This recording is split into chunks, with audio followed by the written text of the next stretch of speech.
ये है मिस्र, एक शहर जहां ताकत ने इबादत की जगह ले ली थी और एक इंसान पर खुदा बनकर राज कर रहा था। मैं हूं मिस्र का बादशाह, मेरा हुक्म ही कानून है, कोई सांस भी मेरी इजाजत के बिना नहीं ले सकता। बेशक फिरौन ने जमीन में घमंड किया और लोगों को हिस्सों में बांट दिया। फिरौन का जुल्म हदों से गुजर चुका था। वो बनी इसराइल के मर्दों को कत्ल करवाता और उनकी औरतों को जिंदा छोड़ देता था ताकि उनके घरों में सिर्फ खौफ जिंदा रहे। मेरा बच्चा मुझे वापस कर दो। वो वाकई फसाद करने वालों में से था। तुम्हारा बच्चा अब लौट कर नहीं आएगा, उसने अपनी आखिरी सांसें दे दी। और जब जुल्म हद से बढ़ता है तो अल्लाह अपनी कुदरत से तकदीर का रुख बदल देता है। उसने फैसला कर लिया था कि वो इसी मजलूम और कमजोर कौम को उठाएगा ताकि वो उस ताज को गिरा दें जिसे फिरौन ने खुदा समझा था। फिरौन को खबर दी गई कि बनी इजराइल के लोगों में से एक बच्चा जन्म लेगा जो उसकी सल्तनत को हिला देगा। बनी इस्राएल की औलाद पर कोई रहम नहीं किया जाएगा।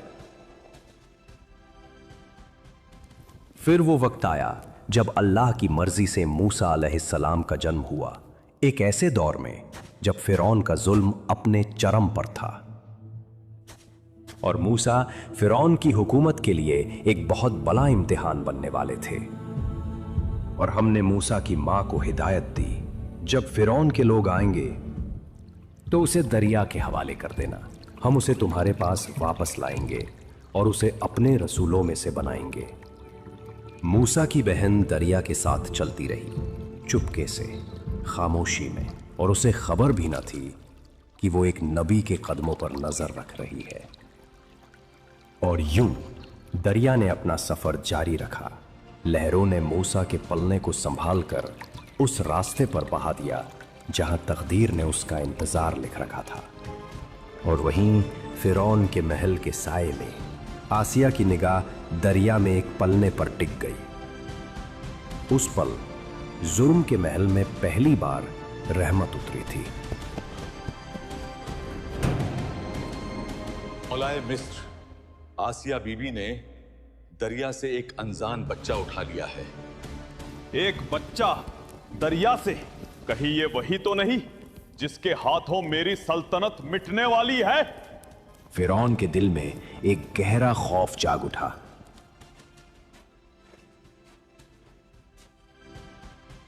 इस बच्चे को हम अपने महल में नहीं रख सकते। क्या पता यही वो हो जिसके हाथों मेरी ताकत, मेरी सल्तनत, सब कुछ मिट्टी में मिल जाए। नहीं, ये बच्चा हमारे लिए रहमत बनकर आया है, इसे कत्ल मत करो। शायद ये हमारे दिलों की ठंडक हो और हमारे घर के लिए बरकत। रहमत कह रही हो आसिया? मुझे डर है ये बच्चा हमारी तबाही का सबब न बन जाए। मुझे समझ नहीं आ रहा, ये बच्चा किसी का दूध नहीं पीता। हर माँ ने कोशिश की पर जैसे इसके नसीब का रिश्ता किसी और से जुड़ा हो। और अल्लाह ने पहले ही मूसा पर सब औरतों का दूध हराम कर दिया था। मैं जानता हूं बनी इजराइल की एक ताई है, उसे बुलवा दूं, शायद ये बच्चा उसका दूध पी ले।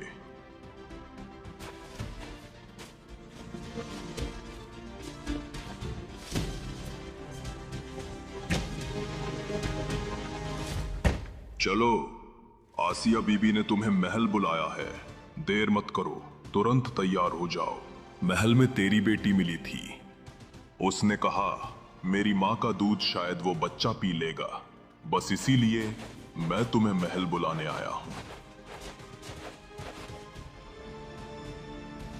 आओ, ये बच्चा किसी का दूध नहीं पीता, शायद तुम्हारा हाथ उसके नसीब का लिखा हो।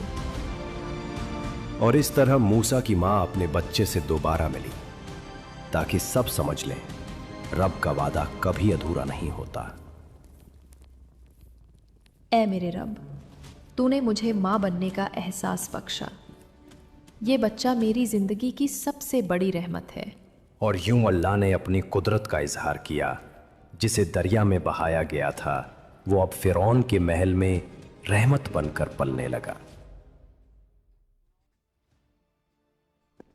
और जब मूसा जवान हुए तो अल्लाह ने उन्हें इल्म और हिकमत से नवाजा, ताकि दुनिया जाने कि जब रब चाहे एक गुलाम भी कैद से तकदीर लिखता है। एक दिन मूसा शहर के उस हिस्से में गया जहां बनी इज़राइल रहते थे। वहां उसने दो आदमियों को लड़ते देखा, एक उसकी अपनी कौम का और दूसरा फिरौन के लोगों में से। मूसा ने गुस्से में एक मुक्का मारा और वो आदमी वहीं गिरकर मर गया।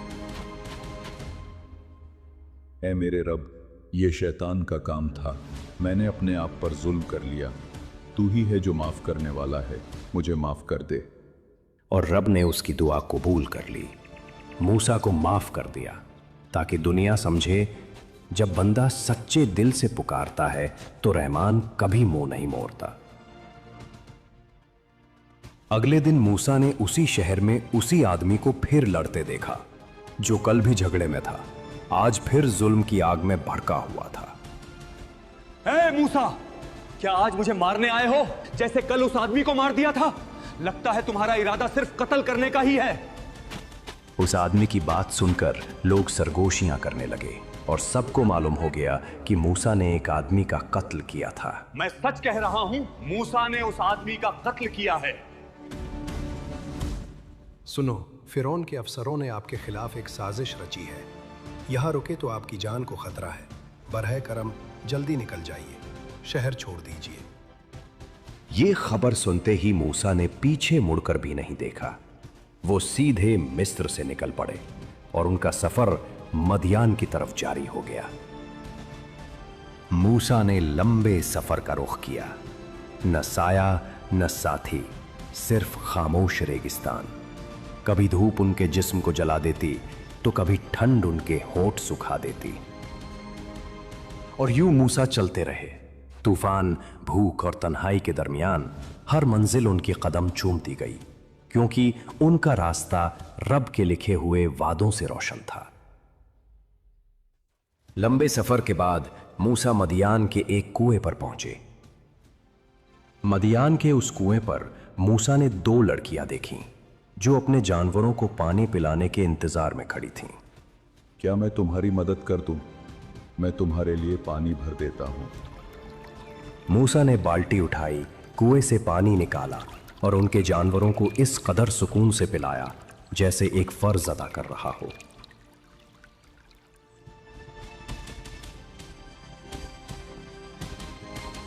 आप हमारे साथ चलिए, हमारे अब्बू आपसे मिलकर बहुत खुश होंगे। तीनों मदियान के बुजुर्ग शख्स के घर की तरफ चल पड़े। रास्ते में हवा में सुकून था, जैसे रब खुद उनका रहनुमा हो।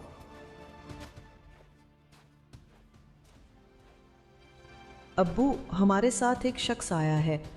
उसने कुएं पर हमारी मदद की थी और हमारे जानवरों को पानी पिलाया।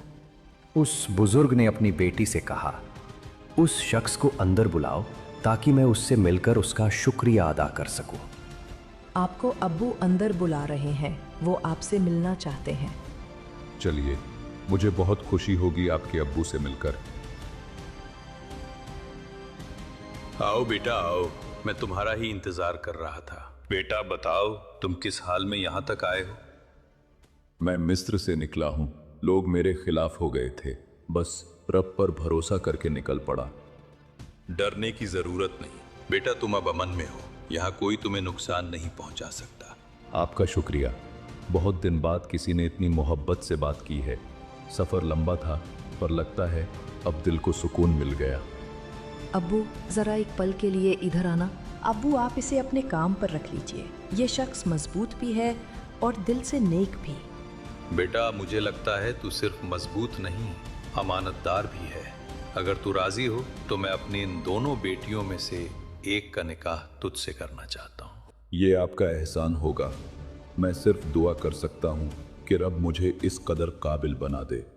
इस निकाह की एक शर्त है बेटा, तू मेरे साथ 8 साल तक काम करेगा। अगर 10 साल पूरे कर दें तो ये तेरी मर्जी होगी। मैं कबूल करता हूँ। ये काम भी और ये रिश्ता भी, दोनों मेरे लिए बरकत हैं। और यूं मूसा को एक नया घर मिला, एक रिश्ता मिला और एक नई जिंदगी। जहां से उनकी नबूवत के सफर की बुनियाद रखी गई। वो पूरा घराना दिन में मेहनत करता और शाम होते ही रब का शुक्रिया अदा करता। उनकी जिंदगी सुकून, बरकत और खुशी से ऐसी भरी थी जैसे रहमत ने उनका घर बसा लिया हो।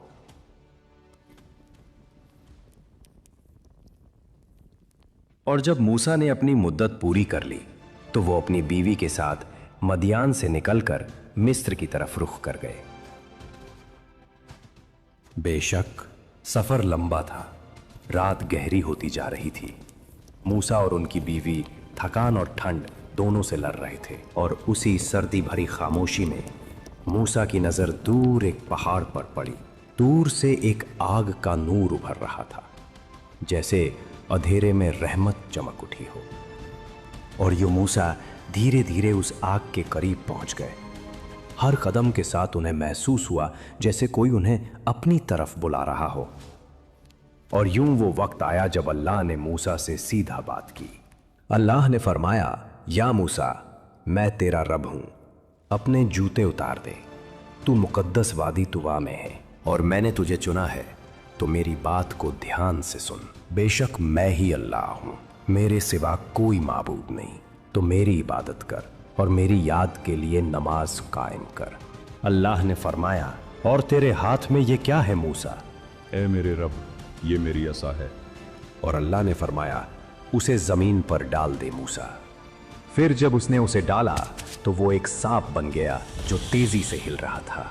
अल्लाह ने फरमाया, उसे पकड़ ले और डर मत, हम इसे फिर अपनी पहली हालत में लौटा देंगे।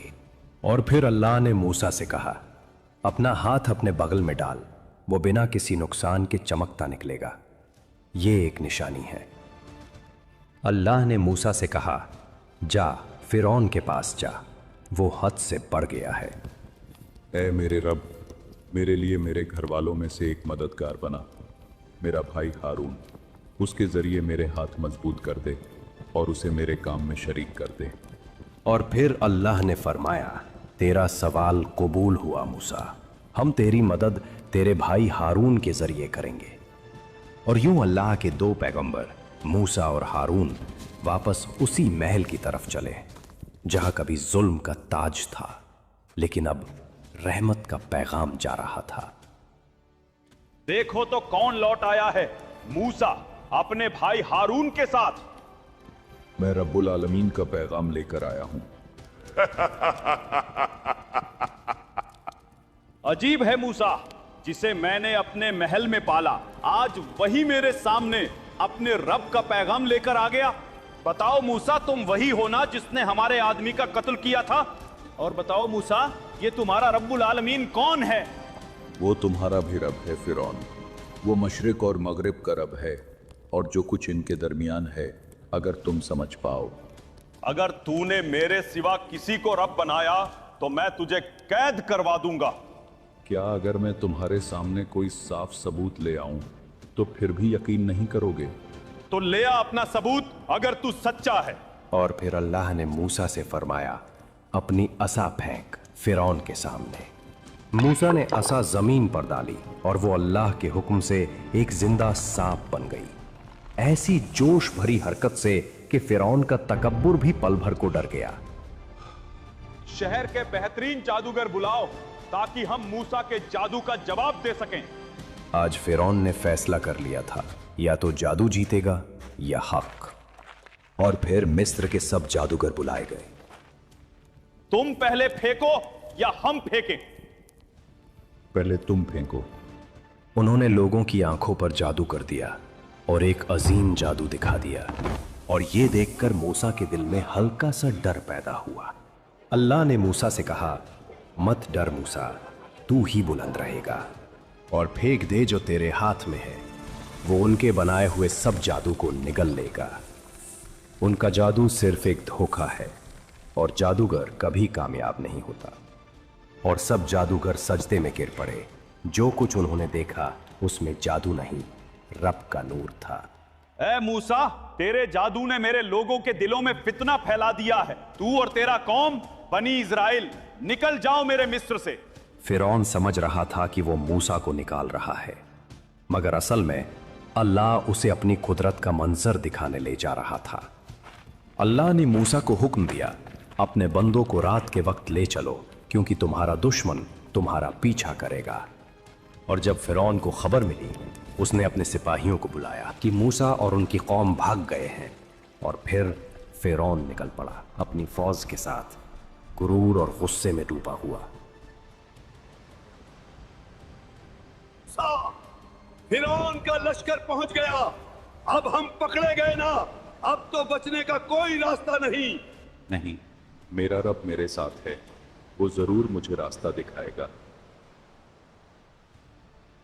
और अल्लाह ने मूसा को हुक्म दिया, अपनी असा समंदर पर मार दो। और समंदर दो हिस्सों में बट गया, दोनों तरफ पानी पहाड़ों की तरह जम गया। और मूसा अपनी कौम को लेकर उस रास्ते से गुजर गए। मगर कहानी यहां रुकती नहीं।